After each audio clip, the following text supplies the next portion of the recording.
Hello student, आज हम देखेंगे किसी विलगित गोलीय चालक की धारिता।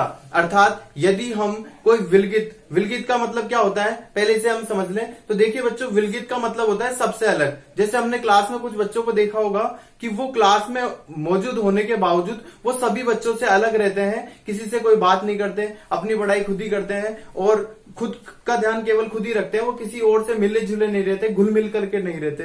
तो इस प्रकार के बच्चों को हम बोलते हैं विलगित है, ये सबसे अलग है, ये अपनी ही धुन में रहता है। तो इस भौतिक क्षेत्र में कुछ ऐसे निकाय भी होते हैं, कुछ ऐसे सिस्टम भी होते हैं जो सबसे विलगित होते हैं, सबसे अलग होते हैं। जैसे हमने थर्मस देखा होगा, थर्मस के अंदर जब भी हम कोई गर्म वस्तु, जैसे हमने चाय कोई भर दी अगर थर्मस के अंदर, तो हम देखते हैं अगर बाहर का वातावरण ठंडा भी होगा भी वो चाय जो उस थर्मस के अंदर भरी हुई है वो गर्म ही रहती है, बहुत अधिक समय तक अपने आप को गर्म ही बनाए रखती है। तो वो उस वातावरण के कारण ठंडी क्यों नहीं हो पाती है? तो इसका कारण यह है कि वो अपने आप को उस वातावरण से विलगित रखती है, अर्थात अलग रखती है, इसलिए उस पर वातावरण का कोई प्रभाव नहीं पड़ता।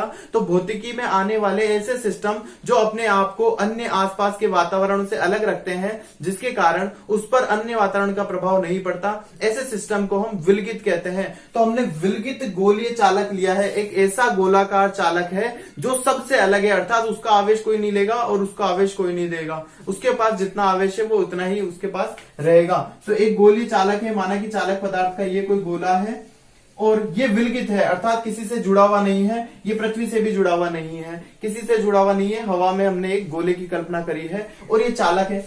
अच्छा बच्चों, अगर आप पूछो कि ये हवा में कैसे है, तो हवा में हम इसको कुचालक स्टैंड के ऊपर रख देते हैं ताकि ये पृथ्वी से कनेक्ट ना हो पाए। ऐसे सिस्टम को हम विलगित चालक कहते हैं। तो ये गोलाकार है, इसको हमने आवेश दे दिया। हम जब भी चालक को आवेश देते हैं हम जानते हैं इसके पृष्ठ पर वितरित होगा। तो ये गोलाकार चालक के पृष्ठ बाहर केवल इस पर आवेशों का वितरण हो गया है। अब इस विलगित गोलीय चालक की धारिता हम ज्ञात करना चाहते हैं। माना कि ये जो गोला था, इस गोले की जो त्रिज्या है स्मॉल आर के बराबर है। इस गोले की त्रिज्या हो गई स्मॉल आर। इस गोले को जो हमने आवेश दिया है वो कितना दिया है? स्मॉल क्यू आवेश दिया है। तो इस गोले की जो धारिता है वो कितनी होगी, उसको अभी हम कैलकुलेट करते हैं। हम जानते हैं किसी भी चालक गोले को, हम जानते हैं कि किसी भी चालक गोले को क्यू आवेश देने पर जो चालक गोले के पृष्ठ पर जो विभव होता है, विभव V बराबर, वो हम जानते हैं वो होता है के Q upon small R. Small R क्या है? उस गोले की त्रिज्या है, अर्थात गोले के पृष्ठ पर विभव का मान के क्यू अपॉन स्मॉल आर होता है। ऐसा हमने पहले ही निकाल लिया है। तो हम ये जब जानते हैं, इसमें को हम के की जगह 1/4 एप्सिलॉन नॉट भी रख सकते हैं, तो ये आ जाएगा क्यू अपॉन स्मॉल आर। ये होता है गोले के पृष्ठ पर विभव का मान। चूंकि धारिता की परिभाषा से हम जानते हैं कि धारिता C बराबर होती है Q अपॉन V। अगर यहां हम विभव का V का मान रख दें ये वाला, तो 1/4 pi epsilon naught Q upon small R. यहाँ Q से Q कट जाएगा और ये जब ऊपर जाएगा तो उल्टा हो जाएगा, 4 पाई एप्सिलॉन 0 और गुणा R। इस तरह से हमने किसी चालक गोले की धारिता का मान निकाला, C बराबर 4 पाई एप्सिलॉन नॉट गुणा स्मॉल आर।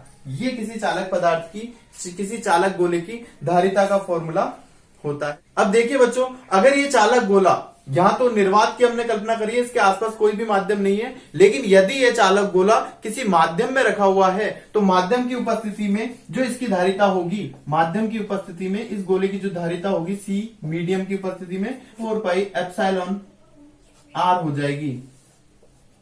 तो ये माध्यम की उपस्थिति में गोले की धारिता का मान हो जाएगा। तो हम चाहें तो दो गोलों की धारिताओं की तुलना भी कर सकते हैं कि निर्वात की उपस्थिति में धारिता C अपॉन माध्यम की उपस्थिति में धारिता Cm बराबर 4 pi epsilon naught small R बटा 4 पाई एप्सिलॉन स्मॉल आर। यहाँ 4 पाई से 4 पाई कट गया, स्मॉल आर से स्मॉल आर कट गया, एप्सिलॉन 0 बटा एप्सिलॉन। हम जानते हैं कि एप्सिलॉन बराबर होता है एप्सिलॉन 0 गुणा एप्सिलॉन आर, तो ये कट जाएगा। तो हमारे पास आ गया C upon Cm is equal to 1 upon epsilon R. अर्थात किसी माध्यम की उपस्थिति में धारिता का जो मान होता है वो निर्वात की उपस्थिति में धारिता के एप्सिलॉन आर गुणा के बराबर होता है।